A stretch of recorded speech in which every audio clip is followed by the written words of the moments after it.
chu ka thak khur zoi zoi ma phui te in te wal te in te kang vek to ge sa puak dur oi rom puak le ta hei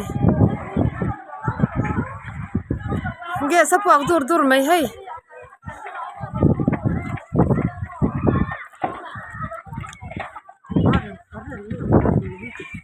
anh tin ngoro karen chon off vekin ka sha karen om lo hei he ti tama phone lo in thar chok char chara hei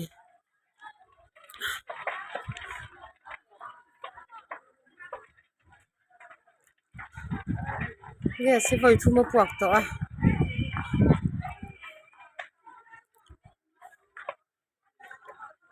hian thar chok zung mai a hei hei thar chok zung mai a karon kang khazel mai le nga le hei chaklam te ge si ron puak le chin box si a